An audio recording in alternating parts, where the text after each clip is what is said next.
Já vai começar. Pois muito bem, bom dia, sejam todos e todas muito bem-vindos à nossa aula de revisão, de preparação para a avaliação A2. Eu estou muito feliz de estar aqui com vocês, porque nos encontramos ao vivo em raras vezes, né, nas revisões e na aula de apresentação da disciplina. Então, estou muito feliz de ter mais esse contato com vocês aqui agora, né, nessa aula ao vivo. Eu preparei, assim, uma síntese de cada aula, né, de cada conteúdo, aquilo que é mais essencial, que não significa que vocês não devam voltar lá no conteúdo nessa semana de preparação e dar uma olhadinha novamente nos slides, se tiver dúvida, acessar a aula gravada, elas são todas curtas, eu não gravei aulas longas, então, aqui é uma síntese, porque é o conteúdo da aula 10 até a aula 16, né? Então, é muita coisa, eu fiz uma síntese das ideias principais de cada conteúdo, e aí, para vocês terem, assim, esse ponto de partida, ok? E coloquei também, trouxe também, assim como na revisão da A1, trouxe todas as atividades que eu postei para vocês, todas as questões, para a gente novamente discutir aqui, para vocês falarem sobre elas, né, na verdade, para me ouvir vocês, e tirar as dúvidas também de vocês, tá certo? Tudo bem? Então, eu vou compartilhar os slides com vocês agora, para a gente poder ir acessando cada uma das aulas.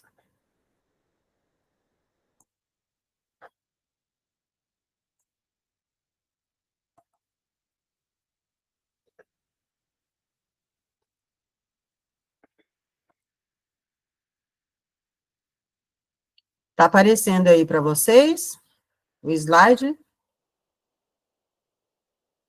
Por favor, me dê um retorno aí. Sim, professora. Sim, professora, apareceu. E passou para o próximo, disciplina, fundamento sociológico. Filosófico da educação, essa é o tema da nossa aula é a revisão, A2, e aí nós vamos ver aqui o objetivo dessa aula. Então, o objetivo é revisar os pontos básicos, como eu disse, dos conteúdos apresentados nos materiais e atividades das aulas 10 a 16, para que eu possa esclarecer as dúvidas de vocês, né, possamos ir esclarecendo juntos, como uma preparação para a avaliação A2, ok? Então, nós vamos revisar esses pontos básicos do conteúdo. Bom, a primeira aula dessa etapa, a aula 10, foi a educação como processo social. O que é importante a gente ter em mente quando pensa na educação como processo social? Que a socialização é uma via de mão dupla. Ao mesmo tempo em que o indivíduo é moldado pela sociedade, ele também age no sentido de transformá-lo.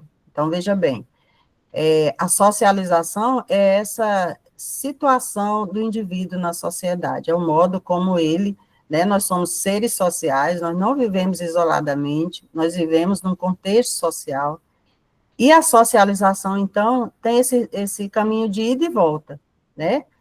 Claro que o indivíduo, ele é moldado pela sociedade no sentido de que ele incorpora seus costumes, sua cultura, né, suas leis, o modo de vida, mas ele não é simplesmente moldado pela sociedade, inclusive nós vamos ver isso mais à frente um pouquinho. Então, ele não é somente moldado pela sociedade, ele também transforma essa sociedade. E esse é o papel da educação, a transformação da sociedade para que ela seja mais justa, para que ela seja, né, alcance o maior número possível de seres sociais. Então, é muito importante vocês terem isso em mente, que a socialização é uma via de mão dupla, né? Porque ao mesmo tempo em que eu sou moldada pelos valores da sociedade, mas eles não me governam plenamente, porque eu também ajo no sentido de transformar essa realidade, certo? Então, A socialização envolve todos os processos de aculturação, comunicação e aprendizagem, através do qual o indivíduo desenvolve uma natureza social. Olha só, a socialização, ela acontece desde que nascemos. Então, a criança, ao nascer, ela começa um processo de aprendizado. Ela aprende a receber o alimento por meio da sucção, ela aprende a reconhecer as pessoas da sua família, ela aprende a andar, ela aprende a correr, ela aprende a falar. Aprender a falar é aprender um idioma, e a criança precisa aprender muito cedo, né? Então, a vida toda, nós estamos aprendendo. E a socialização, então, envolve todos esses processos, né? De aculturação, quer dizer, de incorporação de uma cultura, né? De comunicação, como falamos, aprender a falar, né? De aprendizagem, daí a pouco nós vamos para um espaço social onde vamos aprender a ler, a escrever, né? Então, todo esse processo. A socialização é isso. O tempo todo nós estamos passando por um processo social, educativo, né? E isso acontece desde o nosso nascimento e por toda a nossa vida. O fenômeno educativo não deve ser entendido de maneira fragmentada. Nós acabamos de falar disso, não é? Ele não é fragmentado, ele é articulado, né? Ele é válido, o fenômeno educativo não deve ser entendido de maneira fragmentada e nem válido para qualquer tempo e lugar, né?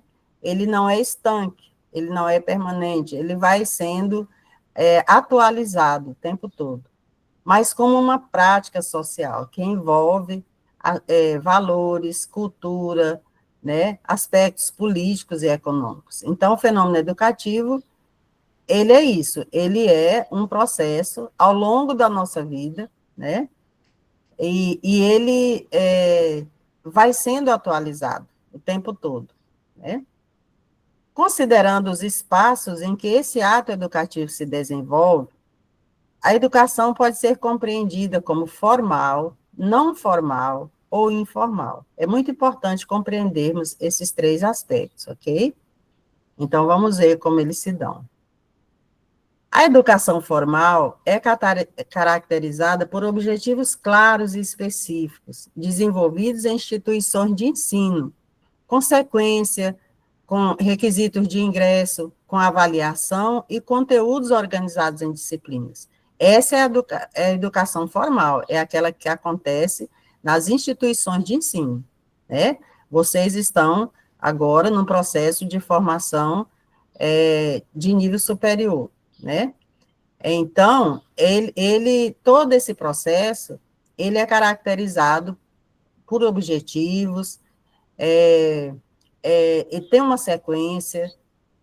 Para ingressar, vocês passaram por um vestibular, tem avaliação periódica, e os conteúdos são organizados em disciplinas. Isso é o que o que vocês estão vivenciando nesse momento, né? E em toda a formação escolar de vocês foi assim, desde o início, certo? Essa é a educação formal, certo? Em instituições de ensino, com requisitos, e com avaliação e conteúdos organizados em disciplinas. Já a educação não formal, ela também é um processo educativo, né? Tem fins educacionais, é organizada, sistematizada e executada, mas fora do ambiente formal da educação. Então, não é uma formação profissional, né? Assim, no formato da educação formal. Então, é toda atividade com fins educacionais, organizada, sistematizada e executada fora do ambiente formal de educação. Então, ela pode acontecer em outros ambientes, né? Você não é uma obrigação formal, não é uma obrigação formal para a sua profissionalização. Você pode fazer ela em outros espaços. Ela é menos burocratizada, pode ter duração mais flexível. É como fazer um curso, né? Vocês aparece um curso numa área que vocês se interessam, vocês vão lá e fazem, né? É uma educação não formal. Então, ela ocorre em instituições como igrejas, associações de bairro, empresas, sindicatos, ONGs e de várias outras formas. Então, às vezes, no trabalho de vocês fazem cursos.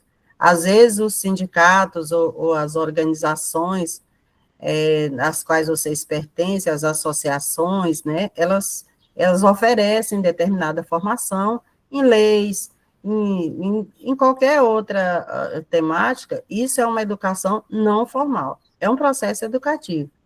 Quando você faz um curso para aprender a usar ferramentas, né, um curso para aprender, para desenvolver melhor a sua utilização de ferramentas novas, né? Quando vocês fazem um curso, por exemplo... Professora, Oi? essa educação não formal, ela é como se diz aquele vídeo do Munduruku dos índios lá, foi a senhora que postou, não foi? Nessa Foi, disciplina. Pois é, foi. essa educação não formal, aqueles índios cabe como não formal, é aquilo que a gente aprende assim, no nosso cotidiano, né? Aquilo que a gente aprende, se, por exemplo, a criança está querendo botar a mão no fogo, você vai deixar ela botar a mão, que ela vai aprender por si só que ali queima, né? Quando ela é muito teimosa. Então, essa não formal é tipo isso, é tipo aqueles índios munduruku que aprende sozinho, que aprende na socialização. Também, mas assim, ali nós estávamos vendo dois modos educativos, né? Nós estávamos vendo o modo educativo nosso, né, assim, da sociedade como um todo, e o modo como os povos originários vão ensinando a criança desde que ela nasce. Esse processo educativo, desde que nascemos, também é o que nossos pais nos ensinam, nós aprendemos no convívio com a comunidade, né? Tudo isso é um processo educativo não formal.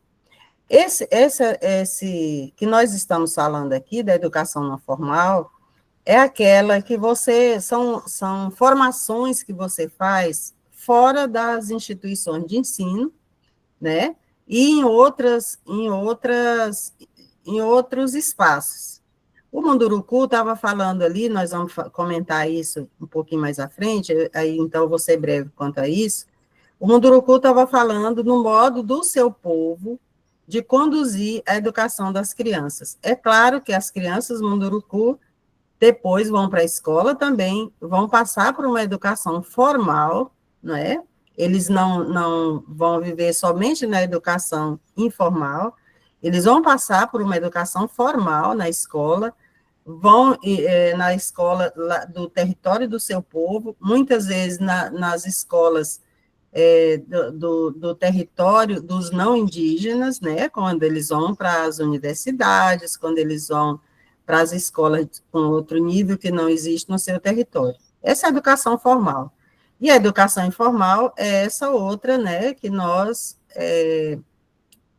todos nós temos, tanto nós quanto eles. Nisso não somos diferentes. A diferença é o modo como o povo ensina valores para as crianças. É uma outra questão. Mas é informal, assim como é informal tudo aquilo que nós aprendemos fora da escola, né? E aqui nós estamos falando quando nós fazemos cursos, né? Um curso de computação, um curso de línguas, né? Um curso para aprender Libras. Se for um curso para formação, veja bem, é tudo muito sutil. Se você vai fazer uma formação em Libras, aí você vai fazer numa instituição formal. Mas você pode fazer uma capacitação. Você pode fazer um curso de curta duração em língua, em utilização de ferramentas.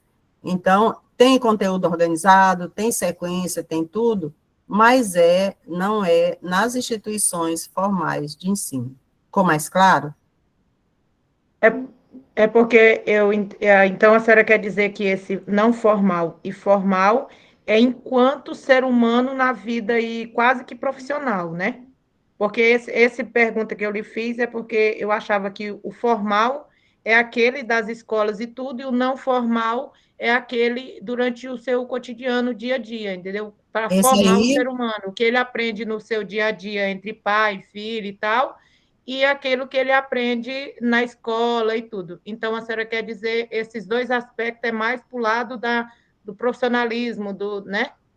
não só da profissão, você pode fazer um curso na sua igreja, um curso em determinada área da sua religião. Esse aí que você está falando é o informal, que nós vamos ver já. Então, é formal, não formal e informal, certo? Então, esse que você aprende no dia a dia, no cotidiano, lendo, indo ao cinema, isso é informal. É um conhecimento também, mas é informal. E o não formal são conhecimentos que você busca para o seu aperfeiçoamento, seja como pessoa, seja como profissional, né? Seja de forma cultural, tudo isso é conhecimento não formal. E é oferecido ou por uma organização, ou pela empresa onde você trabalha, ou ou na sua igreja, ou no seu partido político. Então, Professora, são outras formações específicas. Oi. a senhora, os slides da senhora saiu, tá uma tela, meio que uma Ah, tela eu que vou está voltar para compartilhando ele. tudo. É porque eu estava explicando para vocês. Vou voltar para ele, vocês me confirmam se agora está saindo. É porque eu estava explicando para você. Ei, Sim, agora professor, foi. Certo. Diga, pode perguntar. em questão da dúvida da colega, que talvez ela compreenda melhor também, é que a professora explicou em questão das instituições. Se é uma universidade, uma faculdade, uma escola, se é reconhecido pelo MEC, pode ser formal o conhecimento. Agora, se é um cursinho, por exemplo, desses que é passageiro, que a gente faz ali pelo Senar, esses cursos que é rápido, que não tem uma extensão longa, são conhecimentos informais. É isso, Isso professora? mesmo, isso mesmo. Como é a educação formal? A educação formal nós vamos ver a educação básica, quando você percorre todo aquele caminho, toda aquela formação, né, da educação infantil, depois você vai para o ensino médio, tudo isso é educação formal.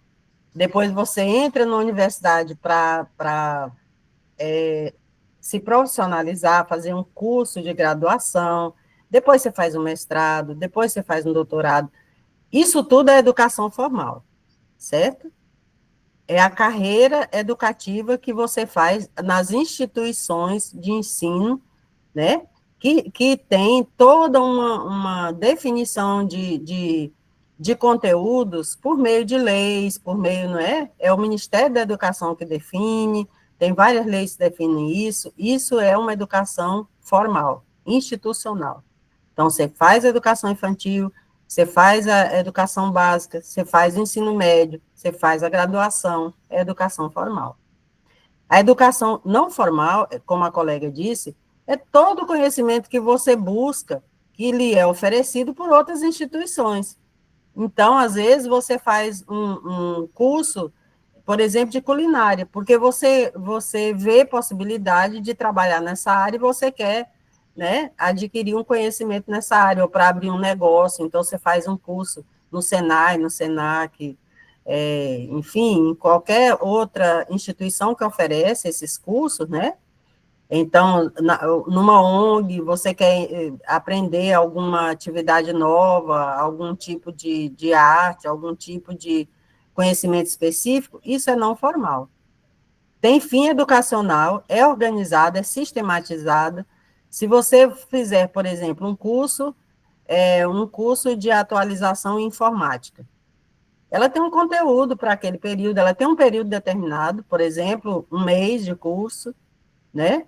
Ela tem os conteúdos certos, ela tem avaliação, mas ela tem duração flexível. Na educação formal, não. Vocês estão num curso de graduação. Ele tem 4 anos.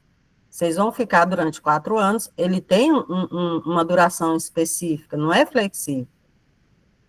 É previsto por lei que ele tenha essa duração, com todos aqueles conteúdos, com estágio, com horas de atividades, com tudo que é definido para a sua formação. Isso é uma educação formal. Ficou mais claro, gente? Agora eu entendi que na hora que eu li lá requisitos para ingresso, quer dizer, a gente tem que se Uhum. inscrever em alguma coisa, vai ficar registro do nome da gente. E nesses outros não, a gente faz, mas não vai ficar registrado em nada. A gente fez ali por um período e acabou, né? Fica registrado, porque você, quando você faz um curso, por exemplo, no Senai, sim, às vezes até você precisa fazer uma seleção, mas você vai receber um certificado, que certifica que você adquiriu aquele conhecimento. Mas não é uma educação, como é que eu vou dizer, institucionalizada, que todos nós passamos por ela. Essas outras formas de educação não formal são caminhos que você busca para o seu aperfeiçoamento. Você quer se aperfeiçoar ou quer aprender alguma atividade nova, e uma associação ou uma ONG, ou o seu trabalho oferece aquela formação, você faz. Você faz em um mês, você faz, depende, uma semana, né? Essa é não formal. Ela também é sistematizada, mas ela é executada fora do ambiente formal de educação. Qual é o ambiente formal de educação? É a escola, é a faculdade, são as universidades. Esse é o ambiente formal de educação, ok? Para chegar aqui na graduação, vocês passaram por todas aquelas outras etapas, porque é sequencial o ensino, tem uma sequencialidade. Você não chega na universidade antes de fazer o ensino médio. Você precisa fazer ele, tem uma sequencialidade. A cada ano a criança muda de uma série para outra, porque a formação, a educação formal, ela é sequencial. Primeiro ano, segundo ano, terceiro ano, quarto ano, quinto ano. Não é assim? Estão me acompanhando? Sim. Sim? Então, a educação formal, ela acontece nas instituições de ensino formal, nas escolas, nas universidades, é onde ela acontece. A não formal acontece em vários outros espaços. E você pode fazer ou não, você não é obrigado a fazer, você busca se você quiser. Esses outros cursos em outras áreas ou em outros espaços. A educação formal, não. Se vocês não seguirem, não passarem por todo o processo, não chegam na universidade. Certo? Certo. Ficou mais claro? Vamos ver a informal, para ver se vocês entendem melhor. A informal, ela não está aqui, peraí. Eu nem coloquei ela aqui. A não formal, pois é, faltou aqui. Mas a informal é aquele conhecimento que você adquire no seu dia a dia, no seu cotidiano. Quando você vai num espetáculo de dança, quando você vai num show, você está aprendendo, o tempo todo você está aprendendo. Você está aprendendo um pouco sobre música, você está aprendendo um pouco sobre literatura, você está aprendendo sobre arte, né? Então, é a educação informal. Quando você vai nas reuniões dos grupos sociais que você pertence, da sua igreja, ou do seu partido social, né, político. Então, em qualquer outro espaço, você está aprendendo o tempo todo, nós estamos aprendendo valores. Quando o Munduruku fala lá sobre quando o pai leva o menino para pescar com ele, lá o menino está aprendendo também. É um aprendizado informal. Ele está aprendendo ali, enquanto está pescando, além de ensinar para ele o processo de pescar, porque é uma atividade básica do grupo social dele, ele também está passando valores para ele. Ele está ensinando outras coisas. Essa é uma educação informal. É aquela que nós recebemos no convívio do nosso grupo social. E quando lemos um livro, eu vou ler um romance ambientado, por exemplo, no século XIX. Eu vou aprender muito sobre aquele período. um romance, um livro cujos personagens estão inseridos num processo de escravidão. Eu vou aprender sobre o processo de escravização. Quando eu assisto uma novela de época, vocês já assistiram alguma novela de época? Alguém aqui já assistiu uma novela de época, dessas que passam Sim, professora. Já. Quando você assiste uma novela de época, vocês não estão aprendendo um monte de coisa? Sim, aprende a história antiga, aprende sobre lá os escravos, aprende sobre aquela que falava sobre os italianos, aprende muita É, coisa do convívio deles lá, do que eles passavam, o que eles comiam, o que vestiam. sim, a língua, o vestuário. Então, os costumes, esse é a educação informal. Quando você lê um livro, quando você assiste uma novela, quando você vê um filme sobre determinado tema, vocês estão aprendendo. Nós estamos aprendendo o tempo todo, não é? Então, tudo isso é uma educação informal. A nossa vida, a educação está presente em nossa vida de todas as formas. Seja no modelo formal, que é aquele que todos nós percorremos para chegar até onde vocês estão chegando, seja na educação não formal, que é quando eu busco algum conhecimento que alguma instituição está oferecendo, isso aí é a parte, né? Então, eu faço um curso de manicure, eu faço um curso de cabeleireiro. É uma educação não formal. Ela tem sequência, ela tem objetivo, ela é organizada, mas ela não ocorre nos ambientes, nas instituições destinadas para o ensino. Certo? E a educação informal é essa que eu adquiro em qualquer atividade que eu participe, em qualquer lugar que eu vá, conversando com mais velhos, né? Numa roda de conversa com amigos, discutindo um tema, discutindo, por exemplo, a questão da mulher na sociedade, às vezes eu discuto isso com um grupo. Isso é educação também, só que é informal. E aí, ficou mais claro agora? Ah, entendi. É porque, no caso, a senhora não colocou o terceiro tópico lá, o informal, né? Aí, por Porque isso. o informal é por causa, é o que eu falei para vocês, é muito conteúdo para uma aula só. Então, o informal, basta vocês compreenderem isso. É aquele conhecimento que eu adquiro no dia a dia, por qualquer. Se eu viajo, quando eu viajo, eu vou, por exemplo, para uma outra cidade, diferente da minha. Eu vou aprender. Eu vou em natividade, vou ver o casario de natividade. Eu estou aprendendo outras coisas. Então, uma viagem me oferece. Eu nunca vi o mar, e eu viajo para um lugar que tem mar. Eu não vou aprender? Vou ou não vou? E tipo, professor, o informal é aquele aprendizado que você passa por uma situação que aprende para não passar de novo ou para fazer melhor, né? Assim? Sim. O tempo todo estamos aprendendo. O tempo todo. E aí ele acontece muito nessas situações específicas, numa leitura, lendo jornal, vendo uma novela, vendo um filme, assistindo um espetáculo. Eu estou aprendendo sobre determinadas coisas. Então, essa é informal. Informal. A não formal é a que ocorre fora das instituições de ensino. Quais são as instituições de ensino, gente?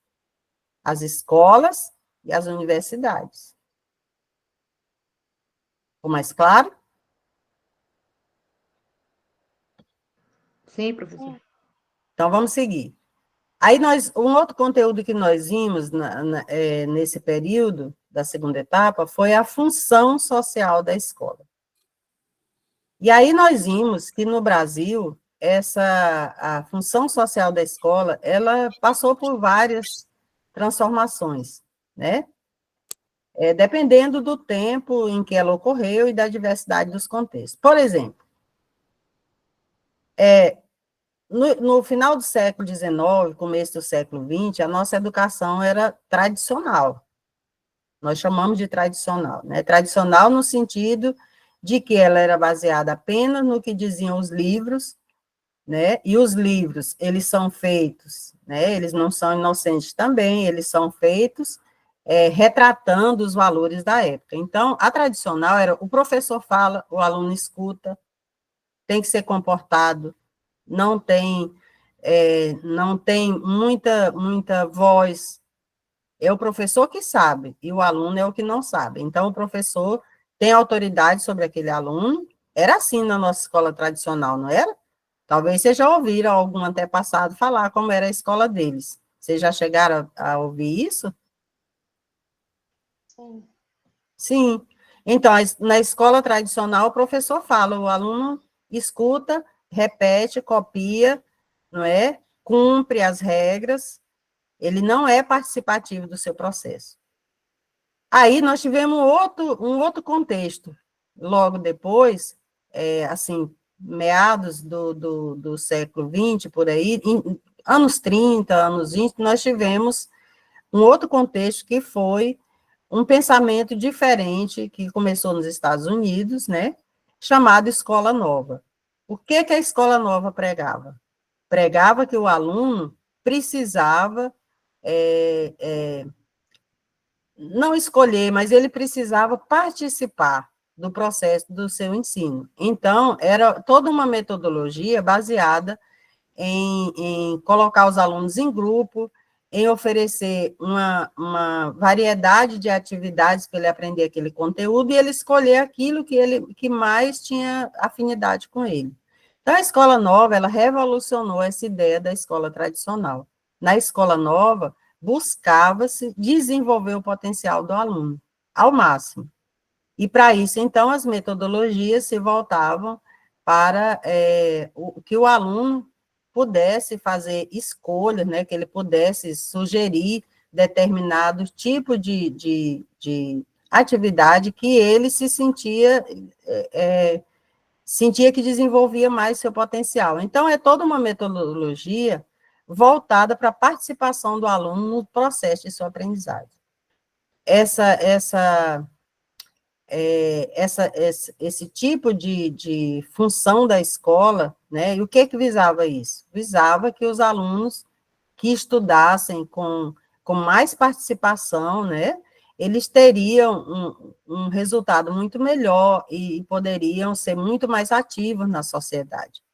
Isso nos Estados Unidos. E os professores, os educadores do Brasil se interessaram muito por essa nova vertente da educação, né? E muitos foram para os Estados Unidos aprender esse processo. E, ao voltar, houve toda uma mudança, assim, né? Não para todas as escolas, é claro, né? Não no Brasil inteiro, né? No Brasil perdurou muito a escola tradicional, mas em algumas escolas, no Rio, São Paulo, nos centros assim mais desenvolvidos economicamente, o projeto da nova escola ganhou muita força aqui no Brasil. Só que depois, em 64, nós tivemos uma ditadura militar, nós tivemos um golpe militar no país, certo? Então, com a implantação da ditadura militar, olha aí a história nos ensinando. A ditadura militar durou 21 anos no Brasil. E durante esse período, a escola mudou radicalmente. Todo esse processo da escola nova foi deixado de lado. Porque numa ditadura militar, é muito perigoso as pessoas aprenderem a pensar, desenvolver o senso crítico, que era o que a escola nova propiciava, né? Então, as escolas mudaram radicalmente. O governo militar no Brasil tirou das disciplinas, tirou da grade curricular de ensino a sociologia, a filosofia,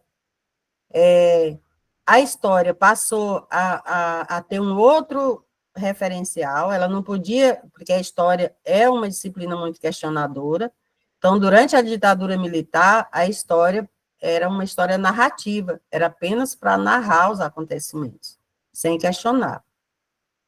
E a ditadura militar, os governos militares no Brasil, instituíram duas disciplinas. Tirou sociologia, tirou filosofia e colocou uma disciplina que era educação moral e cívica, que era para aprender a respeitar, né, o poder instituído, e a moral, né, que esse tipo de governo pregava, e também uma outra disciplina chamada Organização Social e Política do Brasil. Tanto uma quanto a outra serviam para reafirmar, né, a ditadura militar no Brasil. Então, vocês vejam, no decorrer do tempo e na diferença dos contextos, a função da escola também muda. Deu para entender isso? Nós tínhamos uma escola tradicional, entramos num processo de desenvolver os princípios da escola nova, mas a ditadura militar no Brasil, um fato histórico, né? Houve um golpe militar e os militares tomaram o poder. O poder deixou de ser civil, né? O presidente que você escolhe, que você vota, foi cortada essa possibilidade e então foi instaurada uma ditadura militar. Os militares tomaram o poder no Brasil e ficaram nesse poder durante 21 anos. Professora, e essas duas disciplinas aí, elas foram abolidas junto com as outras coisas? Porque as outras coisas da ditadura eram ruins, mas essas duas disciplinas, acho que elas estão precisando voltar de novo, não tá? Que o povo está esquisito. Elas voltaram em algumas grades, né, e principalmente na graduação, mas elas não... Elas hoje, porque assim, aí você precisa olhar o modo como os currículos são organizados hoje. É porque hoje as disciplinas não são mais assim, durante a formação básica e a formação, o ensino médio, as disciplinas, elas são conhecimentos, não são disciplinas. Então, tem as áreas. Nessas áreas que estão inseridas a filosofia, a sociologia, a história, né? Então, são áreas de ensino hoje, né? Que é um novo modelo, né? De já há muito tempo adotado. E não só no Brasil. Então, são áreas de conhecimento. Por exemplo, a área das ciências. Aí vai entrar várias ciências aí. Antes, quando era ciência lá no currículo, era biologia ou era química, né? Agora são áreas de conhecimento. Mas durante a ditadura militar, essas disciplinas, antes da ditadura militar, elas faziam parte do ensino do aluno, no ensino médio, né? A sociologia e a filosofia, elas foram retiradas, porque são disciplinas muito questionadoras, né? E aí, também, a questão do aparelho ideológico do Estado, que eu falo para vocês lá com Althusser, com Bourdieu, que eles falam que a escola, dependendo do contexto social e político, ela pode ser um aparelho ideológico. Na ditadura militar, ela foi um aparelho ideológico do Estado. Era lá na escola que se pregava os valores da ditadura. Era lá que os alunos aprendiam que estava certo aquele tipo de regime político, porque ele evitava, né, evitava a desordem, evitava, né, que o governo militar pregava, que ele foi obrigado a assumir o governo do país para evitar o comunismo, né? Então, que foi a mesma justificativa do Vargas lá atrás. Então, a escola, nesse momento, ela foi um aparelho ideológico do Estado, né? A outra fase do ensino, a outra característica da função social da escola, que é a que nós defendemos hoje, que Paulo Freire defendeu, que todos os educadores defenderam depois da ditadura militar, e antes também, mas não tinham voz, né? É a promoção humana e a transformação. Então, essa nós reconhecemos como sendo a função social da escola, a promoção humana e a transformação.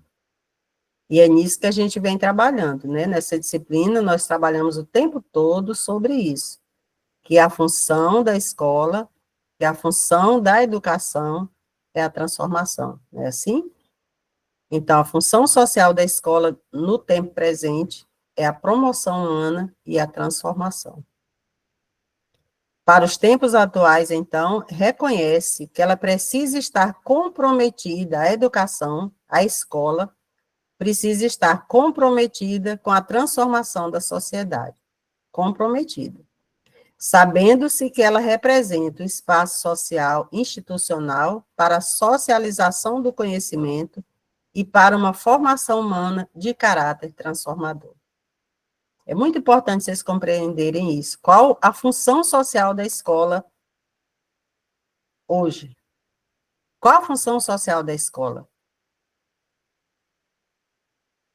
Estar comprometida com a transformação da sociedade.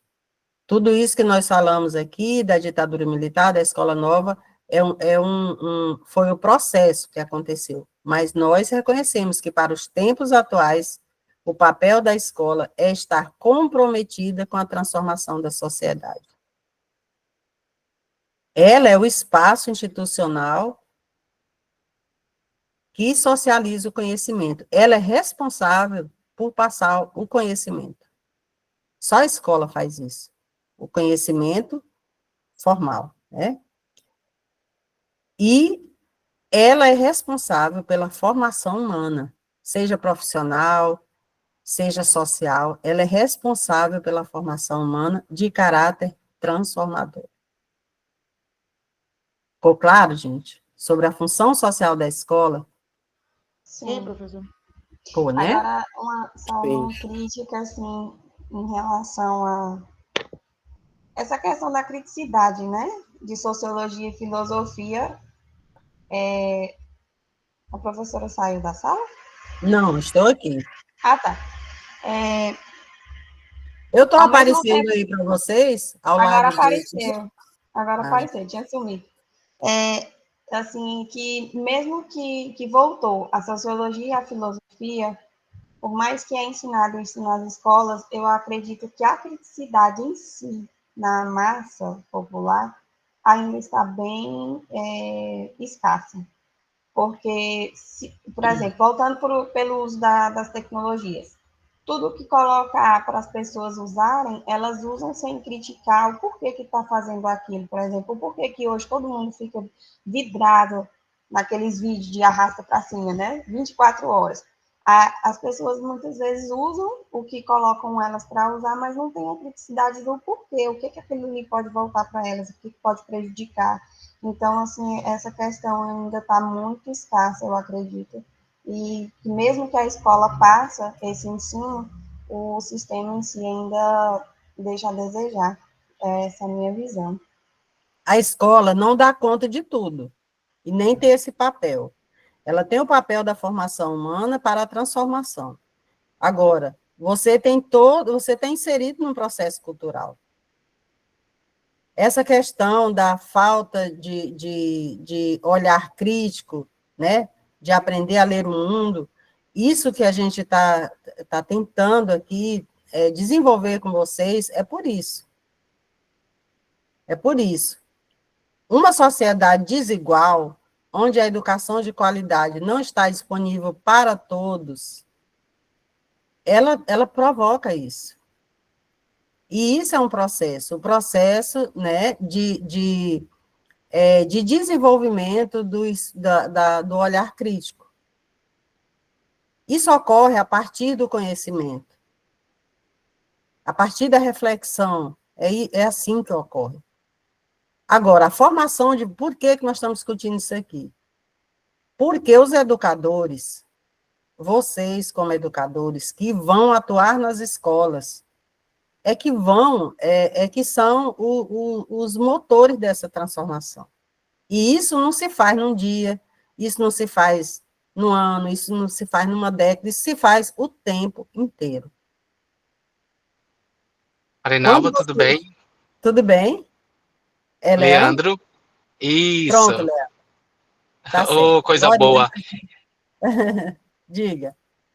Bom dia para vocês, tudo bem, pessoal? Bom dia, tudo bom? Bom dia, professor. Como estão as coisas? Cadê o legalzinho, a animação desse povo? Eita, coisa boa. Não, eu só passei só para dar um recado para vocês, atrapalhar um pouquinho a aula da Marinalva, que está muito boa. relembrei meus tempos de pedagogia, quando eu aprendi tudo isso lá, e foi muito bom entender a história da educação, por que que nós estamos assim hoje, né? Isso é muito importante. E para vocês que vão se tornar pedagogo, é muito bom aprender isso para começar a fazer defesas mesmo. Eu sei que algumas coisas na escola nova, na escola atual, também tem que ter alguns ajustes e vai ter no decorrer do tempo, mas a educação tradicional ela não pode voltar nunca mais. Nós estamos em outra época, em outro jeito de ensinar. A gente precisa ter pessoas críticas, criativas. Nem todos vão para a faculdade, nem todos, mas a gente precisa potencializar a integralidade desses alunos no total. Então, quer dizer, nós não temos artistas, nós temos pessoas que cantam, temos pessoas que dançam, tem pessoas que leem, escrevem. Então, a gente mostrar que todo mundo tem um espaço, né, de aprendizagem no desenvolvimento do sujeito. Uhum. E esse sujeito crítico é um sujeito realmente que transforma uma sociedade. E, graças a Deus, a gente veio melhorando cada vez mais e com possibilidade de melhorar cada vez mais a cada dia. E aí, o que eu quero trazer para vocês é o seguinte: vamos ter excelentes pedagogos aqui, que eu já estou vendo nas falas de alguns, né, Marinalva? Críticos, que têm uma visão muito ampla do que é uma educação de qualidade. E aí eu preciso, pessoal, que vocês atualizem todas as atividades de vocês. Esse final de semana eu vou pegar firme para poder atualizar a planilha de notas de vocês. Muitos dos colegas de vocês não fizeram as atividades ainda, e eu acho injusto aqueles alunos que entregam no dia, no prazo, tudo bonitinho, e o outro entregar depois e tá no mesmo patamar, tá na mesma régua. Então eu quero que vocês se comuniquem com os colegas de vocês, para que eles possam atualizar esse final de semana todas as atividades, para que a gente possa deixar tudo em dias, para que a gente possa fazer a entrega desse semestre assim, o mais rápido possível, com as notas de vocês tudo fechadas. E esses 15 alunos que estão aqui são os alunos que estão firmes, assistindo às aulas, participando. Então, quer dizer, são alunos realmente presentes no desenvolvimento das atividades do curso de pedagogia que vocês estão tendo a oportunidade de fazer. E aí eu peço para vocês, façam esse chamamento, façam o chamamento para os meninos assistirem às aulas. Essas aulas são importantes, que às vezes o que a professora Marinalva está falando aqui é o que vai cair na prova, né? E aí o que se não assistir a aula realmente vai para o senso comum e chega lá, erra, e aí tem uma nota muito baixa somada. E o valor da nota da avaliação, ela é um valor significativo. Por mais que você tenha feito todas as atividades, quando você vem a nota da avaliação, ela pode vir trazer a sua nota muito para baixo, caso você tire uma nota muito ruim.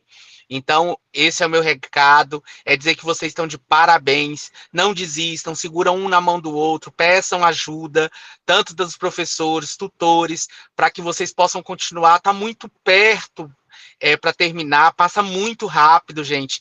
Eu também fiz pedagogia, e às vezes eu falava assim, gente, eu vou desistir, eu não dou conta. Se eu tivesse desistido, hoje eu não estaria na vida que eu tenho hoje, que eu devo à educação, eu devo ao meu curso superior, eu devo aos professores que me ajudaram.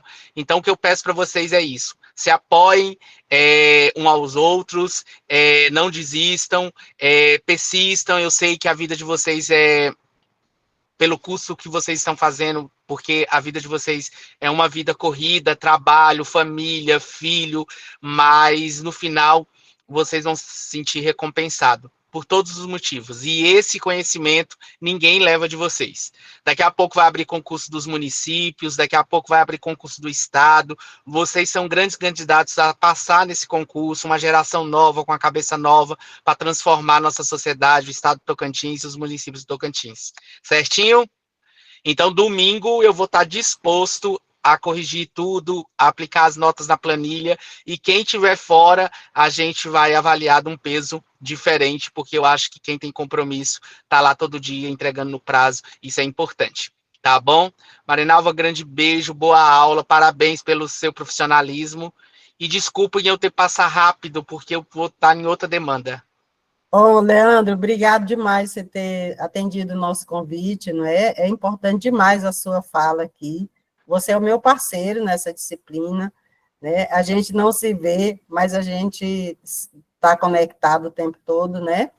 Eu agradeço Isso. demais a sua contribuição, sei da sua correria, e mesmo assim você encontrou um jeito de entrar aqui na nossa aula. Tá bom? Desculpa que eu nem vi você entrar, porque eu estava Não, sem problema. absorta na explicação dos alunos. Mas, obrigado demais, viu, Leandro? Obrigado Beijo, beijo, demais. beijo, gente. Boa sorte. Domingo eu tô passando as notas e compromisso sempre. Tchau, tchau. Obrigado, Leandro. Tchau. Voltou para vocês o slide comigo ao lado? Sim. Certo. Então, fechamos assim, que a função social da escola, para os tempos atuais, é a transformação da sociedade. A função social dela é estar comprometida com isso, né? Socializar o conhecimento para uma formação humana de caráter transformador. O Leandro falou aí sobre os concursos públicos. Gente, eles estão cada vez mais concorridos. Eu tenho várias colegas que fizeram, colegas de trabalho que fizeram esse concurso puxado, viu? Puxado. Tem muita gente aprofundando o conhecimento e eles são concorrentes do Brasil inteiro. Nesse concurso que teve da Prefeitura Municipal, veio gente do Brasil inteiro fazer. Então, por isso é importante o estudo, o conhecimento, né? O conhecimento real, firme. Por isso é importante levar a sério, porque é com isso, essa é a ferramenta que vocês vão ter para conquistar um lugar ao sol. Bacana? E aí, o outro conteúdo que nós vimos foi a influência da sociologia da educação na educação brasileira. Essa é bem clara para nós, né? Então, um dos mais importantes papéis da sociologia para a educação é abordar desigualdades sociais. É analisar se a escola está reafirmando essa desigualdade nos tempos atuais.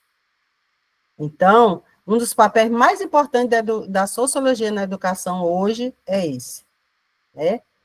É discutir as desigualdades sociais. Nós vivemos num país de grandes desigualdades sociais. É discutir isso. E analisar se a escola está reafirmando essa desigualdade. De que modo? De vários modos. Nos conteúdos que ela ensina, no modo como ela aborda os conteúdos, no modo como ela trabalha ou não a inclusão, não é? No modo como ela contribui, cria oportunidades e estratégias do aluno compreender a sua realidade, dele olhar para a sua realidade de forma crítica. Se ela não faz isso, ela está contribuindo, reafirmando a desigualdade social. A escola, gente, é o espaço social mais importante para fazer frente às desigualdades sociais. Porque ela é que nos educa, ela é que nos ensina a pensar sobre a realidade, a olhar de forma crítica, aprender a ler essa realidade. Então, a sociologia ajuda a educação nesse sentido. Sociólogos como Bourdieu, Passeron, Althusser e tantos outros que nós discutimos consideram a escola como um ambiente de reprodução da ideologia dominante, contribuindo com a conservação social. Então, eles estão o tempo todo alertando isso. Dependendo do tipo de metodologias, de abordagens que a escola faz, ela pode estar reproduzindo a ideologia dominante. Qual é a ideologia dominante? É que a desigualdade existe, é que existem ricos e pobres, é que uns têm que trabalhar e outros têm que estudar. Então, essa é uma ideologia dominante que mantém esse estado de desigualdade social. Então, os sociólogos estão o tempo todo alertando a educação a esse respeito, né, para que ela não seja um ambiente de reprodução da ideologia dominante. A sociologia da educação, ela procura entender como a sociedade seleciona, transmite e avalia os saberes considerados significativos. Esse é outro auxílio da sociologia para a educação. Como a sociedade seleciona, transmite e avalia os saberes considerados significativos. Que saberes são significativos? Só os saberes que vêm das classes dominantes, da elite, e os saberes das classes populares. De que modo eles são significativos no processo do ensino na escola? Assim, a sociologia da educação é importante para a compreensão da realidade social, econômica, política e cultural de nosso país. Se ela não considera os saberes de todas as camadas sociais, ela está, de certa forma, reafirmando a desigualdade social. Então, a sociologia da educação, a sociologia ajuda a educação a compreender a realidade de nosso país. E aí, o outro conteúdo que nós vimos foi educação e estrutura social. Vocês vejam que está tudo ligado, né? Educação e estrutura social. O que é estrutura social? São as classes sociais, é isso que a gente acabou de dizer. Cada sociedade possui uma estrutura. Estrutura é aquilo que sustenta. A estrutura de uma casa são as suas pilastras, né? Então, cada sociedade possui uma estrutura social definida por valores e comportamentos. As classes sociais estabelecem relações por meio de padrões sociais e culturais, cuja estrutura foi definida historicamente. Por que temos classes sociais tão diferentes no Brasil? Definidas historicamente. Como? Desde a colonização, desde a escravização, né? Em 500 anos de país, nós tivemos 300 anos de escravização. Hoje são mais de 500 anos, né? Que foi em 1500. Então, nós temos uma carga muito forte de valores, de padrões sociais e culturais diferentes. Então, em 300 anos de escravização, 300 anos sendo normal, a todo o trabalho ser feito de forma escravista, o que isso significa? Significa que numa sociedade desse tipo, existiam os senhores e os escravos. Depois que a escravização foi abolida, isso mudou? Mudou a estrutura social, mas não mudou não mudaram os valores e os padrões sociais. Porque aí, os grandes senhores de terra, né, continuaram sendo uma classe social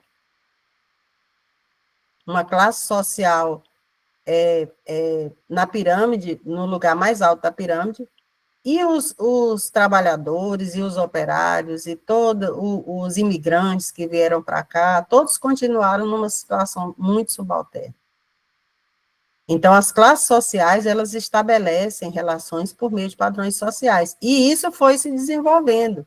Mais para frente, nós vamos ver que os filhos das classes sociais mais favorecidas eram os que iam para a universidade, e os filhos das classes sociais populares eram os que aprendiam uma profissão, né?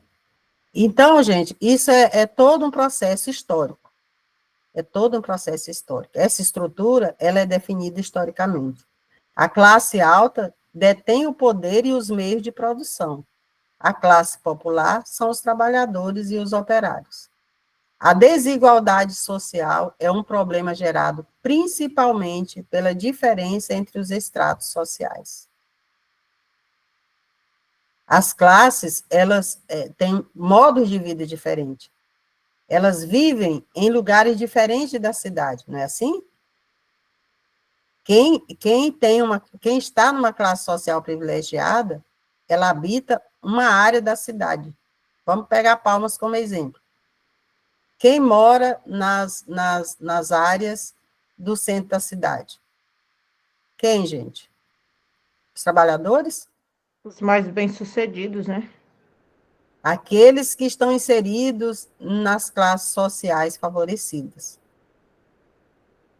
os trabalhadores, as pessoas que desenvolvem todo o trabalho produtivo, elas estão na periferia, porque elas não têm condição de comprar um apartamento numa área nobre da cidade. Na área nobre, não, no centro da cidade. Ela não tem condição nem de pagar um aluguel nessa área. Nosso salário não permite isso.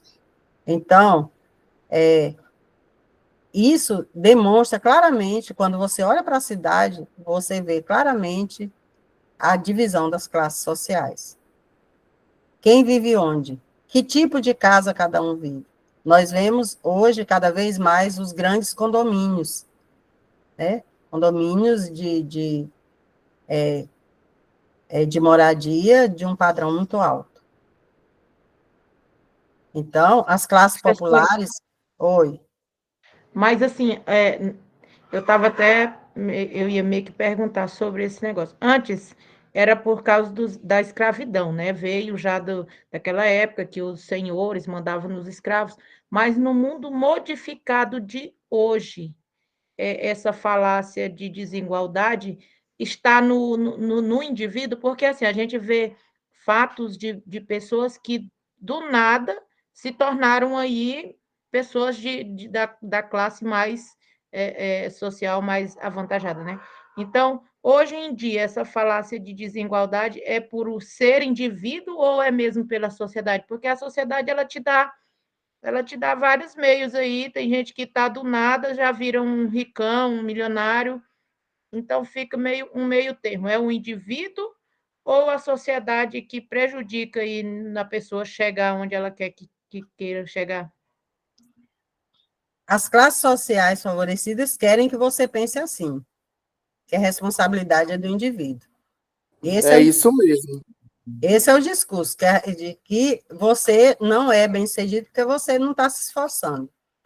Esse é o discurso da desigualdade social, entendeu? Ela é definida historicamente. Depois da escravização, vieram o quê? Os coronéis. O coronelismo, gente, ele continua existindo entre nós, entendeu? Essa estrutura, ela é mantida assim, e ela é mantida querendo que você pense. Não, a desigualdade existe, mas eu sou culpado, porque se eu estudar mais, se eu fizer isso, se eu fizer aquilo, eu vou conseguir morar num condomínio. Eu vou conseguir ocupar uma posição de destaque na sociedade. Eu é que tenho que me esforçar. A desigualdade social tem esse discurso e quer que você acredite nele. Mas a estrutura, ela é definida historicamente.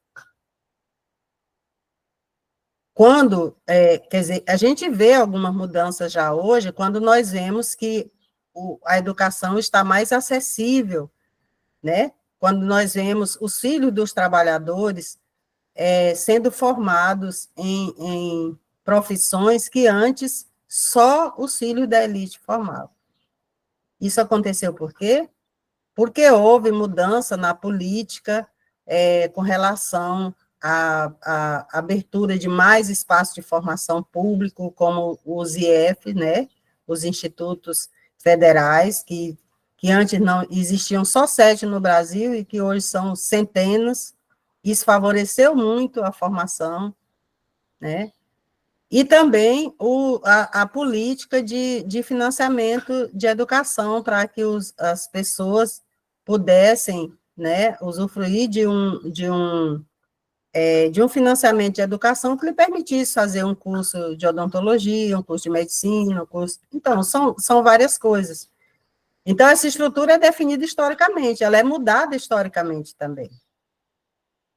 Mas quando eu penso que sou eu o responsável, é muito tranquilo, porque aí... Professora, Diga.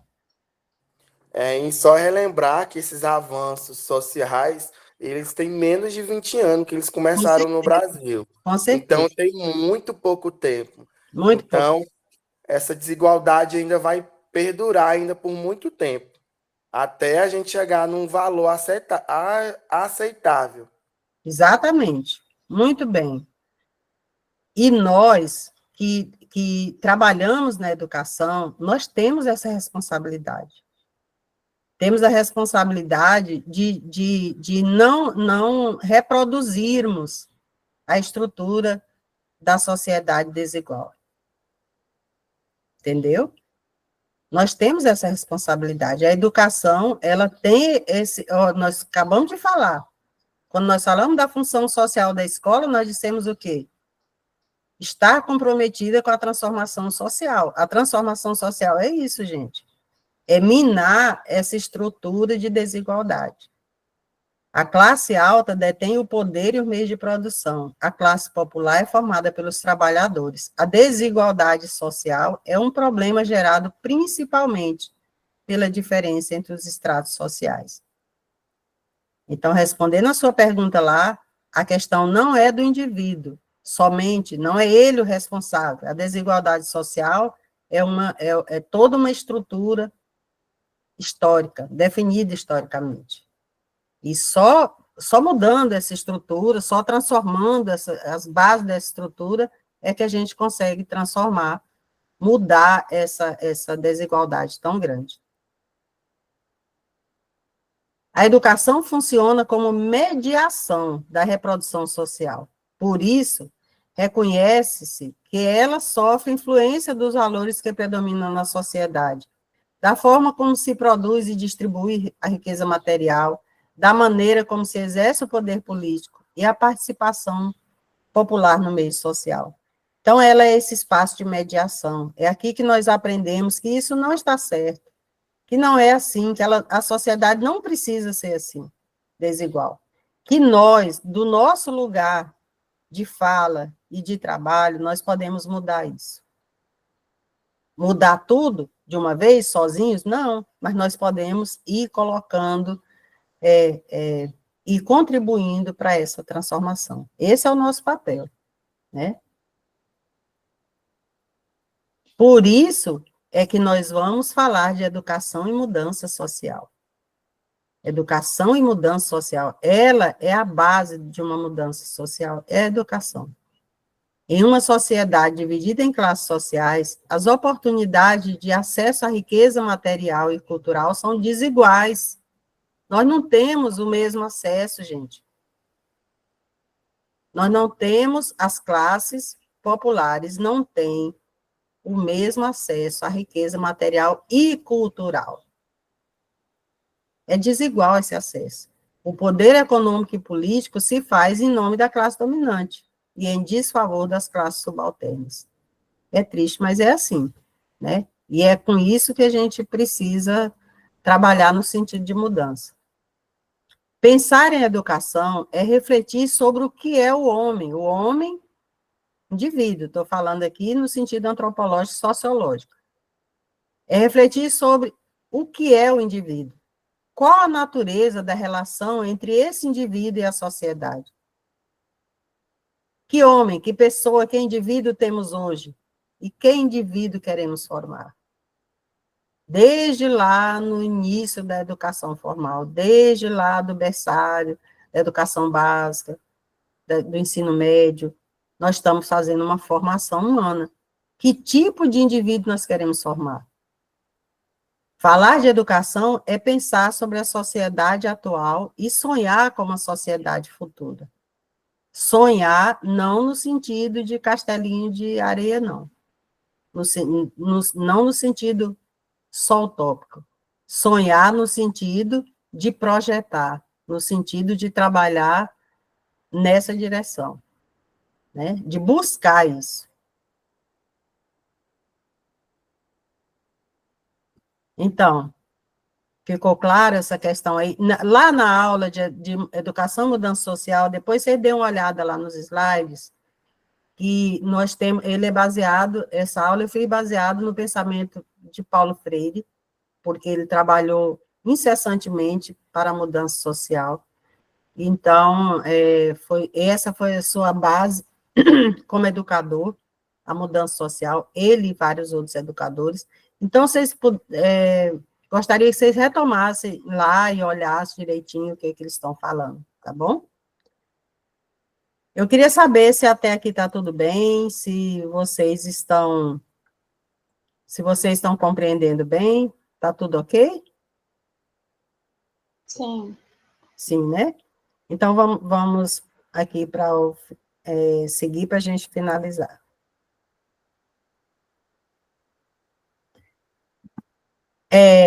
E aí, a aula 16 nossa, eu coloquei o sentido de cultura e de patrimônio cultural, porque isso faz parte da nossa compreensão do nosso lugar no mundo, de como podemos transformar a realidade também. A gente precisa ter essa compreensão sobre a cultura e o patrimônio cultural. E aí eu coloquei lá para vocês que o Carlos Rodrigues Brandão entende como cultura tudo aquilo que criamos a partir do que nos é dado. Tudo aquilo que criamos. Quando tomamos as coisas da natureza e recriamos, como os objetos e os utensílios da vida social, representamos uma das muitas dimensões daquilo que chamamos de cultura. Então, cultura é tudo que produzimos, gente. Cultura é tão abrangente, porque é o nosso modo de viver, é o nosso modo de vida, são as coisas que fazemos, são as coisas que criamos, sejam coisas materiais, como utensílios, né, como objetos, como artefatos, seja a dança, seja as expressões culturais, tudo isso é cultura. Tudo isso é entendido como cultura. Tudo que criamos, a partir do que nos é dado, a partir da natureza, né, tudo isso é cultura. Nosso modo de vida, o modo como nos alimentamos, o modo... Vocês pensem na diversidade cultural do Brasil, é isso, né? A região norte, nordeste, sudeste, sul, centro-oeste, cada uma tem um modo de vida. Tem pratos típicos, tem vestuários, tem danças, tem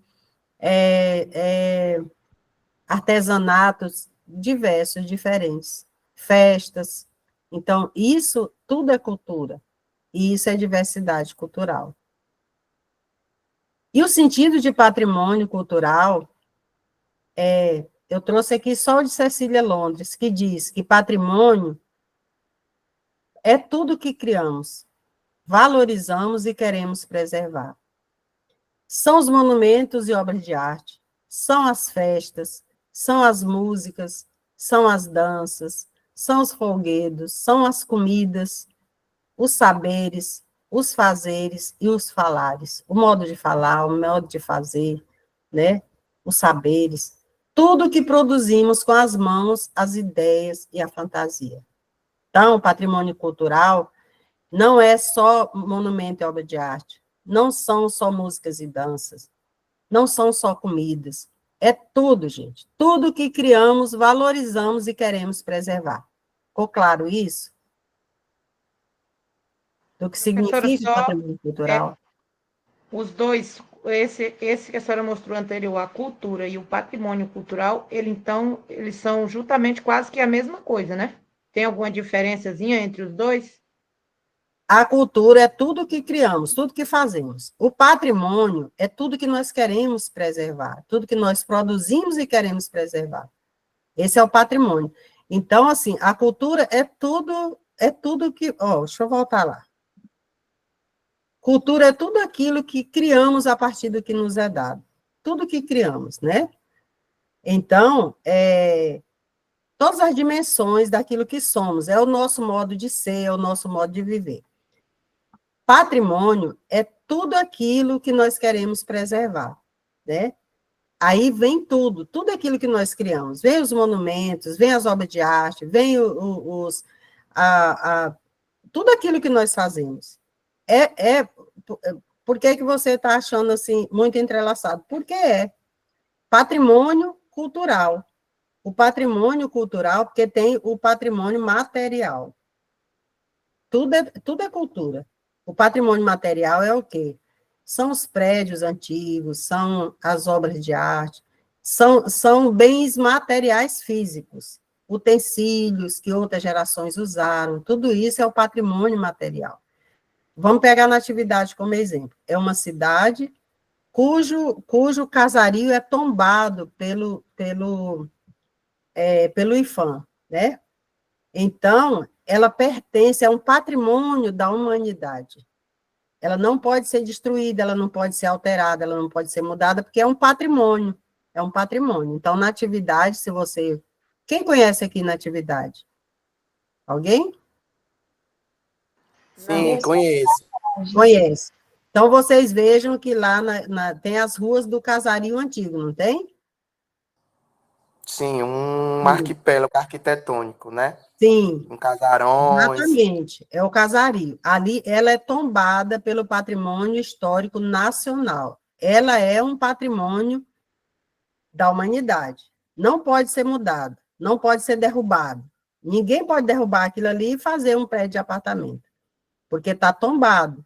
Faz parte do patrimônio material. Então, tem várias regras que regem aquilo ali. Então, a fachada daquelas casas não pode mudar, nunca.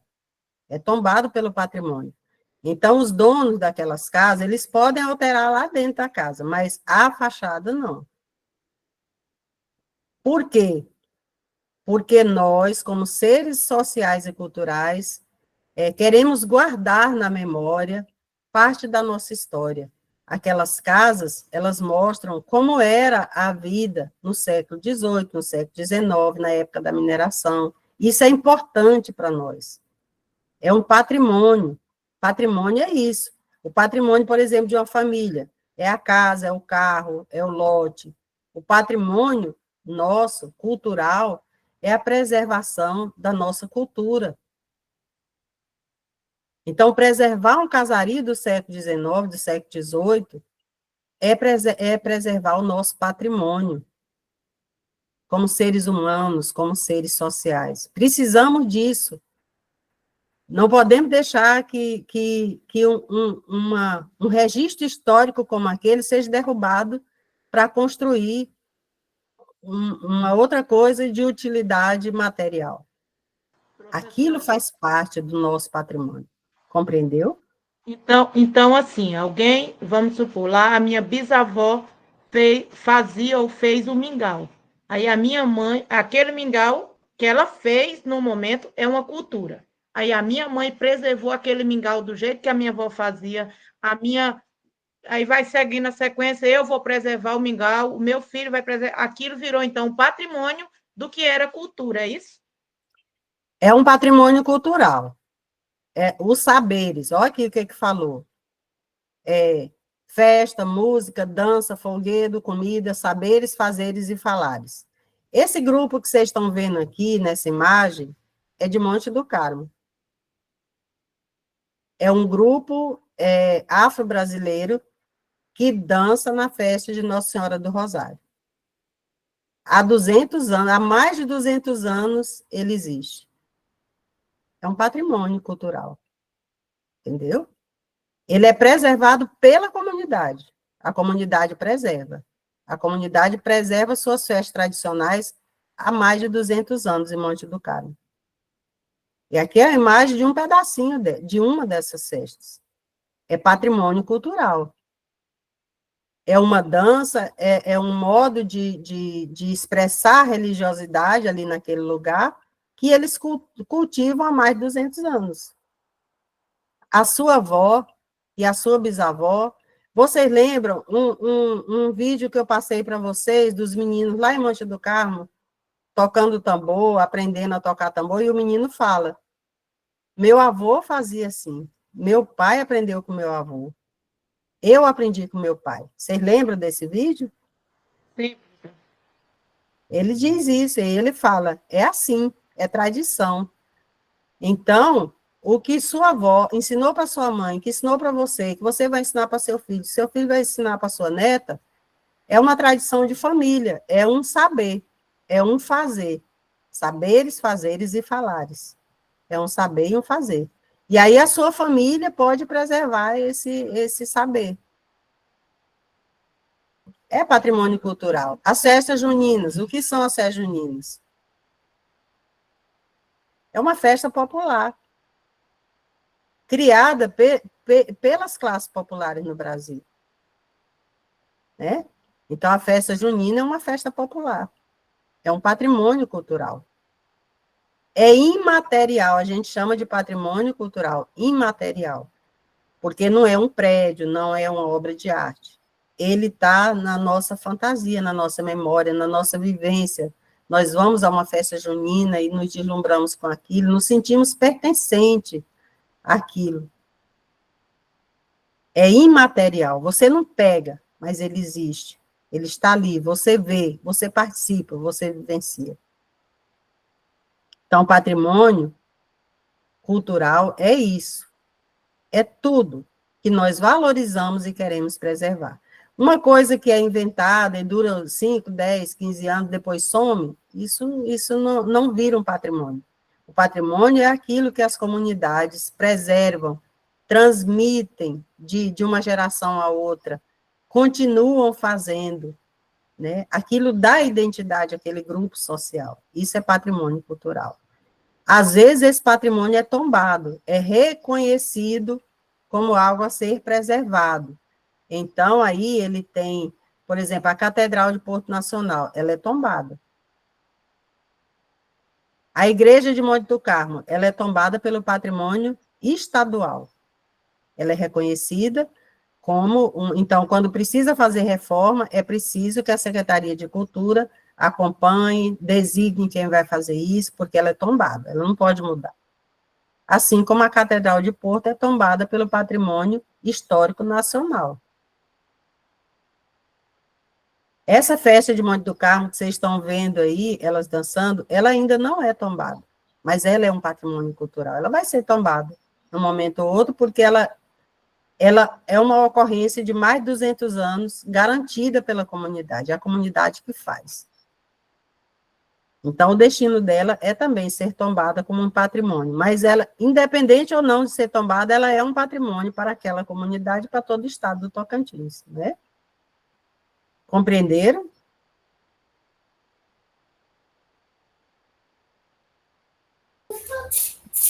Bom dia, professora. Bom dia. Professora, eu queria tirar uma dúvida a respeito bem da Cecília, da atividade que a senhora colocou. Lá, eu vou entrar agora nas atividades. Você vai entrar lá depois? Não, então eu aguardo. Tá, obrigada. Já vou entrar, tá? Posso passar para as atividades, então? Está tudo compreendido até aqui? Beleza, então eu vou lá para as atividades.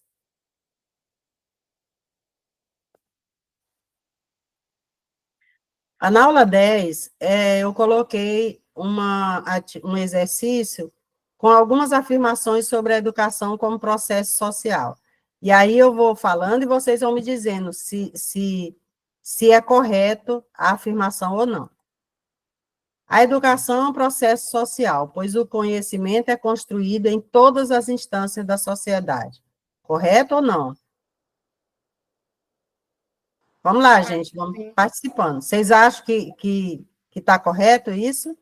Sim. A educação é um processo social, pois o conhecimento é construído em todas as instâncias da sociedade. Certo ou errado? Certo. Certo. Socialização envolve todos os processos de aculturação, comunicação e aprendizagem, através do qual o ser individual desenvolve uma natureza social. Certo ou errado? Certo, professor. Certo. Concordam que é certo? Sim. Certo. A socialização envolve um processo educativo e todo processo educativo é um ato de socialização. Certo ou errado? Certo. Certo. A socialização é uma via de mão dupla. Ao mesmo tempo em que o indivíduo é moldado pela sociedade, ele também busca transformá-la. Certo ou errado? Certo. Certo. Todas as afirmações estão corretas. Beleza?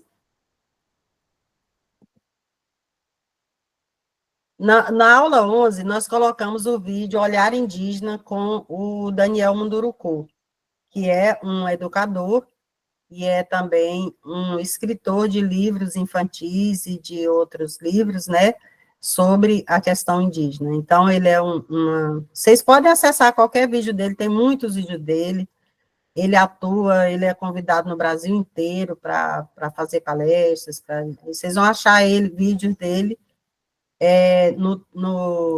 vocês vão achar vídeos dele o tempo todo no YouTube, tá bom? Então, eu coloquei lá, Daniel discorre sobre a função, isso foi um fórum, da educação na formação das crianças indígenas, como se dá o processo de aprender e quais recursos são utilizados para isso. Destaque as ideias apresentadas no vídeo que mais chamaram sua atenção, a partir da seguinte pergunta. O povo Munduruku considera a criança um adulto em miniatura? O que vocês acharam disso? O povo Munduruku acha que a criança é um adulto em miniatura? Sim ou não? Sim, Vocês professor. assistiram esse vídeo? Assistimos, onde as crianças aprendem no decorrer do dia, que ela aprende caçando, ela aprende até um catar pioi, a mãe está ensinando e dando conselhos à sua filha. Eu Mas acho isso muito interessante, porque é o jeito melhor de se aprender, porque ele aprende para a vida, né? Quando você sim, aprende com seus erros. mas olha o que a pergunta, o que é que diz. O povo Munduruku considera a criança um adulto em miniatura? Professora, eu coloquei que não, porque eles consideram a criança como um ser que está em desenvolvimento, em aprendizagem, né? E eles têm aquela oportunidade ali para brincar, interagir, socializar, sem preocupar ou querer aprender a ser adulto. Aí, na fase adulta, que eles vão aprender o que é realmente a convivência, o que é certo, o que é errado, né? Então, assim, a criança, ele tem um momento dele, mas mesmo assim vai aprendendo e socializando, mas ele não é considerado uma miniatura. E Exatamente. quando ele cresce, ele é um adulto completo, porque ele não sente falta da infância, porque ele viveu bem aquele momento. Exatamente isso, Neiane. O povo Munduruku não considera a criança um adulto em miniatura. Ele vai ser adulto quando chegar a hora de ser adulto. Quando ele é criança, ele vai ser criança. E ele, inclusive, fala, a gente nunca pergunta, ele falou, os não indígenas perguntam, desde a criança pequena, o que você quer ser quando crescer? O nosso povo não faz isso. Porque ele, quando ele é criança, ele precisa ser criança, ele precisa usufruir de todo esse mundo infantil que está à disposição dele. Quando ele for um jovem, ele vai agir como um jovem, sim, respeitando cada fase do desenvolvimento, exatamente. E quando ele for velho, ele vai ser velho, com todo o conhecimento que ele acumulou. Então, ele fala, por isso que quando as nossas crianças se tornam adultas, elas não querem mais ser crianças, elas já usufruíram daquilo, ele agora quer ser adulto. E quando você não permite que a criança seja criança, quando você fica antecipando a outra fase de ser adulto, ele, depois de adulto, fica tendo atitudes infantis. É um grande ensinamento também para nós, né? Por isso que eu confundi, professora, porque se eles já deixam a criança ser adulto na fase em que ela deveria brincar, em que ela deveria aprender, aquela fase que eles deveriam brincar e aprender, depois de velho, eles já tinham passado por ela, talvez eles já não quisessem mais, porque já passaram por ela, e eu confundi. Então, eu sim acho que eles consideram o adulto em miniatura, porque tudo que os adultos fazem, as crianças também fazem. Quando eles forem chegar na fase adulta, já estão abusados de ser adultos. Não é assim. Aí você veja lá novamente o vídeo. Quando ele vai com o pai pescar, ele não vai fazer a pescaria, ele vai nas atividades normais com ele, mas ele vai brincar lá. Ao brincar, ao acompanhar o pai, ele está aprendendo naturalmente. Mas se você assistir o vídeo direito, ele explica muito bem isso. A criança brinca o tempo todo. E, ao mesmo tempo em que ela brinca, ela aprende. Ninguém está preocupado do que ela vai ser quando ela crescer. Isso é a vida dela que vai levar. Né? Eles não são criados como adultos, é o contrário. Eles são criados como crianças.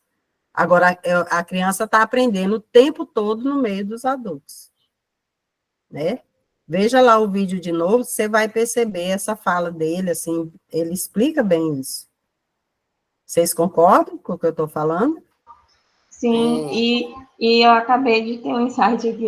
Isso reforça também o que a gente aprendeu em alfabetização e letramento, que a criança ela aprende brincando, né? Através de atividades lúdicas, brincadeiras, Exatamente. jogos.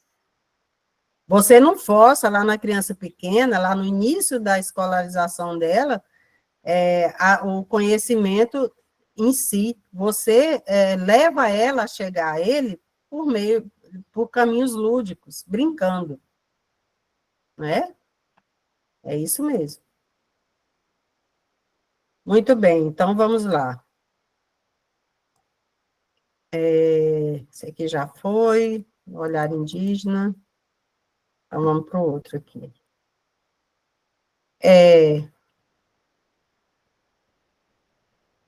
A partir do estudo do texto complementar, foi um fórum também, a atuação da sociologia na educação responde à questão: como a sociologia contribui com a formação do aluno? Né?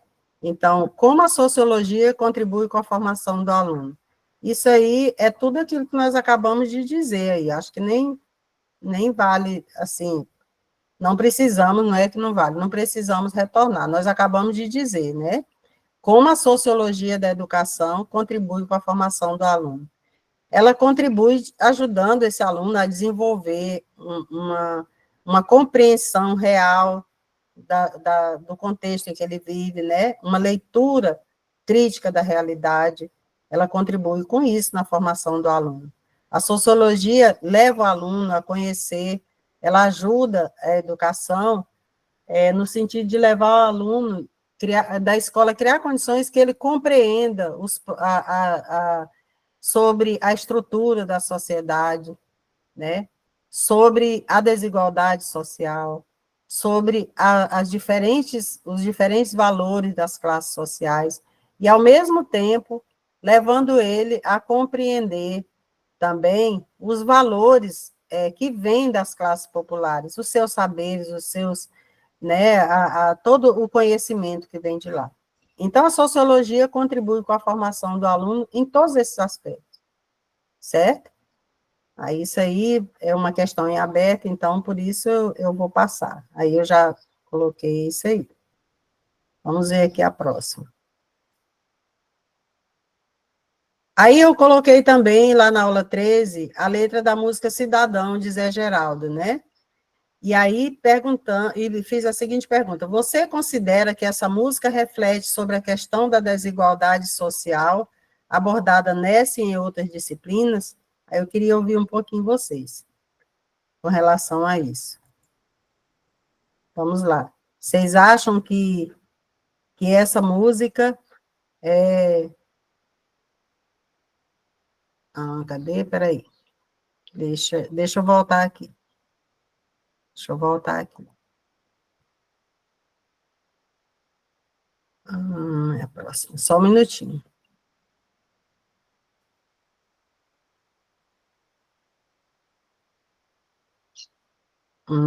Acho que é o anterior, né? Eu quero só voltar lá na pergunta.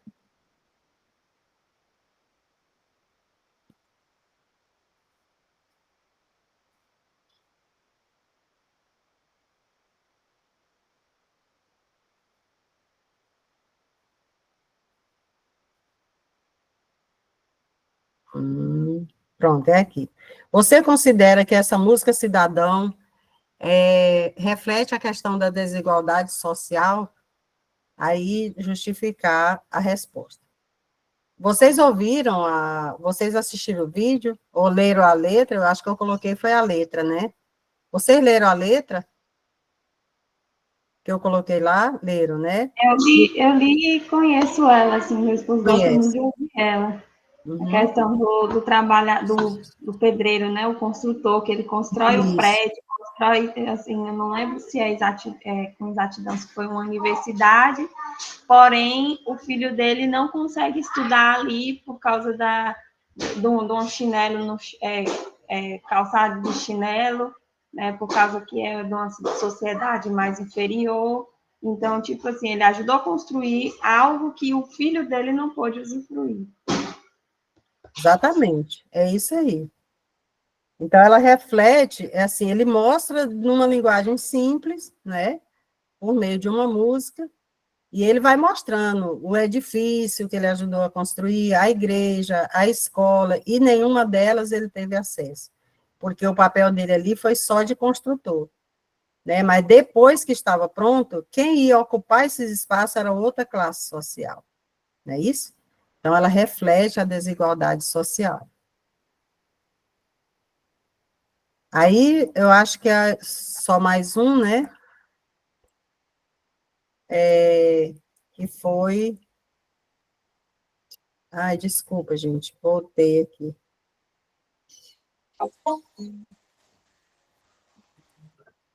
Desculpa, acabei entrando lá. O negócio aqui de gringolou. Peraí. Tá, aí eu coloquei os vídeos sobre a cultura tocantinense, né? Que foram 2 vídeos de crianças lá de Monte do Carmo, fazendo práticas culturais. E perguntei, você considera que a escola deve se preocupar com a preservação das tradições culturais locais? Por quê? Vocês poderiam falar? Vocês acham que a escola deve se preocupar com a preservação das tradições culturais locais? Lá eu coloquei assim, eu acho que sim, porém, respeitando as outras, né, os outros costumes, porque assim, eu como religiosa e como tendo meu filho religioso, quando é em festas em tempos de festa junina, eu não sou muito apta às festas juninas por eu ser religiosa. Então, assim, eu acho que cada um tem que respeitar a sua cultura, os seus povos e tudo mais, respeitando também o direito dos outros, porque tem escolas que ele quer impor aquilo aos alunos. Não, por o meu filho ser filho de religiosa, mesmo assim, lá na escola não tem nada a ver com isso, não. Ele tem que participar porque tem, não é assim. Você tem que respeitar cada um, cada religião, cada costume de cada um, mesmo para não, né, deixar cair aí no esquecimento, mas cada um aí no seu quadrado, cada um com a sua igualdade, cada um com o seu costume, né? Foi isso Sim, que eu aí respondi. Falar, professora? Oi, pode falar. A gente vê muito isso, essas falas, professora. A gente que trabalha na educação, a gente vê uma certa forma, uma falta de conhecimento dos próprios pais, né? Que demonizam as festas populares do Brasil, que é algo nosso, né? Da nossa Uhum. miscigenação, do nosso folclore, a nossa cultura. Eles acham que os alunos vão pecar, entre aspas, em participar de um dia cultural, por participar de uma festa junina. Eu não vejo assim, né? Nós que somos formadores de opinião e construímos as crianças para essa sociedade multidiversa, plural, no sentido da palavra, eu acho que as crianças deviam participar de tudo, né? Não ser privada a nada, independente da situação religiosa, né? Sim, ó, a questão é o seguinte, a religião, ela não é o fator determinante das festas populares. O fator determinante é cultural. Então, como o João colocou, a escola, porque o Brasil é um país de diversidade cultural. Muitas dessas expressões culturais estão ligadas a uma determinada religião, porque o país era católico, né? Então, as festas tradicionais populares, elas são muito ligadas ao catolicismo popular. Isso não significa, quando de uma festa junina, de uma prática cultural na escola, na participação, né, ele esteja participando de um ato religioso, ele está participando de um ato cultural. Mas é claro que cada família, né, ela tem o seu posicionamento como diante da religião, diante de tudo isso, mas a escola ela não pode ignorar, ela não está impondo, mas ela não pode ignorar a diversidade cultural do país. Isso está acima de religião, está acima do que eu penso de cada religião, é a cultura do país, é a diversidade cultural do país, é a identidade cultural do Brasil, que é a diversidade. Então, assim como tem festas que são de origem africana, né, que tem toda as danças que vêm da africanidade, né, então isso está ligado à religiosidade também, mas é, acima de tudo, uma prática cultural. E nós que lutamos para que não seja, para que a cultura popular não seja ignorada para a escola, e é muito recente que a escola vem, recente que eu digo, nesse século, né, que a escola vem se preocupando com isso, entendeu? Então, essa questão, ela não é só religiosa, ela é uma questão cultural, e a escola tem esse papel de trazer as tradições culturais, né? E de não impor isso a ninguém, né? Quer dizer, a escola quer que todos participem, mas às vezes, né, há esses conflitos também. De todo modo, a pergunta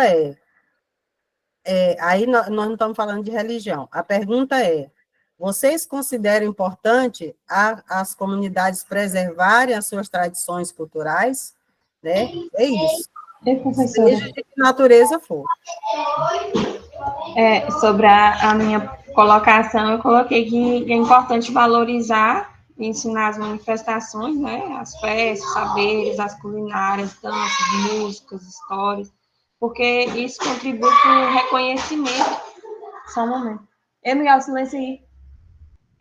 O reconhecimento e respeito à diversidade cultural, né? Exatamente. Que o nosso país ele é bem diverso, o nosso Tocantins também, né? E, além disso, integra a cultura no currículo, a escola, assim, torna um processo mais significativo, né, de aprendizagem, eles são representados no conteúdo, no pertencimento ali da sala de aula, fortalece a cidadania, né? E, assim, fica bem mais multidisciplinar. Exatamente, é isso mesmo. Deixa eu ver se tem mais alguma coisa, eu acho que só tem mais uma. Aí a gente encerra, porque nós já estamos com 2 horas. Peraí. É só, acho que é a aula 16 agora. O exercício da aula 16 é sobre a temática do patrimônio cultural, né? Patrimônio, eu coloquei essa frase da Cecília Londres, patrimônio é tudo que criamos, valorizamos e queremos preservar. Monumentos e obras de arte, festa, música e dança, foguetes e comidas, saberes, fazeres e falares. Então, é o que nós acabamos de ver. De acordo com a afirmação de Cecília Londres, o que abrange o conceito de patrimônio cultural? Olha só, ela está dizendo aí, ela deu a definição. E eu vou colocar aqui as afirmativas de interpretação disso, vocês vão dizer qual é a certa, ok? Então, de acordo com a afirmação de Cecília, o que abrange o conceito de patrimônio cultural? Aí tem apenas bens materiais como monumentos e obras de arte. Está correto? Não? Não. Não? Vou colocar outra. Somente elementos relacionados à cultura erudita e oficial, desconsiderando as tradições populares. É isso que ela quis dizer? Não. Tudo que é criado e valorizado por uma sociedade, incluindo bens materiais e imateriais, produto das mãos, ideias e da fantasia. Sim? Sim, foi isso que ela quis dizer? Apenas os bens naturais, como florestas e rios? Também não. Apenas os saberes e fazeres que já foram tombados? Também não. Também não. Então, o que ela quis dizer é que patrimônio cultural é tudo que é criado e valorizado por uma sociedade, incluindo os bens materiais e imateriais, os produtos das mãos, ideias e da fantasia. Muito bem, é essa a questão correta. Ei, professora, é sobre isso daí, ó. Porque lá na correção do exercício tá corrigido que a letra A que é a certa. Não é a letra C. É a C. Se for, então, eu vou falar às vezes foi na hora da postagem, ficou alguma coisa errada. Mas então eu vou falar com... É verdade. Sim. Mas lá, professora, fica como correto, mas aí a gente marca a C e ele, automaticamente, quando você termina o exercício, ele vai lá e marca A também, mas fica como correto com 2 questões marcadas, a A e a C. É só a C. Eu vou falar com o Leandro, ok? Já vou anotar aqui, vou falar com ele agora, para ele verificar lá no exercício que é só a letra C correta. Tá bom? E eu vou entrar lá no exercício também para ver, mas eu entrei e eu marquei a C lá para aparecer como correta para vocês. Eu vou só pedir para ele considerar correto a C, tá bom? ok? Então eu fiquei errado, porque eu fui corrigir e botei a que, tá, que o leitor lá estava pedindo, estava dizendo. Ai, ai, eu vou falar com ele sobre isso, tá Por bom? isso que eu fiquei na dúvida. Vai que nós temos a sorte dessa questão cair bem lá na prova. Pois Aí a gente é, errar lá por causa do corretor lá do exercício. vai que tem a sorte, hein? Vai que tem a sorte. Aí o negócio Né, foi mais. professora? Aí não Mas se custa nada cair, tirar vocês a prova. sabem. Tá bom, mas se cair, vocês sabem, a certa é assim. É, quer dizer, a Eu certa. deixei, eu deixei, professora, lá, do jeito que, na hora que eu finalizei, como estava dizendo que estava correto, a minha ficou. Eu marquei a letra C e eles automaticamente marcou a A e eu deixei do jeito que estava. Não mudei, não. Deixei a Tudo letra bem, C e a A marcada. tudo bem. Agora sim, se aparecer na prova, pode ser que não apareça com essas letras, pode ser que esteja de lugar diferente. O importante é vocês entender a resposta, tá bom? Que a resposta pode vir numa outra letra, tá certo? Então, abstenham-se caso apareça, também não estou dizendo que vai aparecer, mas se aparecer, a tradução é aquilo de que tanto os bens materiais quanto bens imateriais, é tudo que produzimos, é tudo que fazemos, que queremos preservar, enfim. É isso que ela está dizendo, certo, pessoal? Certo, obrigada, professora. A vantagem é que o exercício é só para nível da gente de aprendizagem, não é avaliativo, né? Pode ser, pode ser. Tudo que nós construímos com as nossas ideias, debates, fantasias, pode ser, sim. Tudo é conhecimento, né? Não, Mas não se digo o preocupe. exercício em si, professora, que eu falei, que lá Ah, é uma sim. rota. Tá certo, tá certo. Pessoal, chegamos ao final de nossas discussões. Ajudou vocês? Deu para dar uma clareada? Foi maravilhoso, professora, as discussões, a troca de ideias, de experiências. Já vamos sentir saudades, Eu esperamos se encontrar também, novamente. eu também, eu também. Eu agradeço demais a presença de cada um de vocês, viu, gente? Tenham uma excelente avaliação. Lembrem-se de que a avaliação não é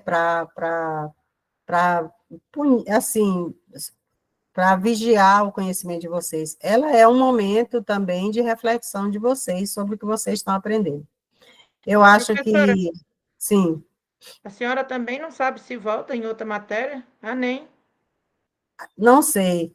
Eu não sei nem como vai ser, assim, esse próximo semestre, não sei se eu vou ficar no curso de pedagogia ou de letras, porque, assim, os professores são distribuídos de acordo com o conhecimento, a formação, né?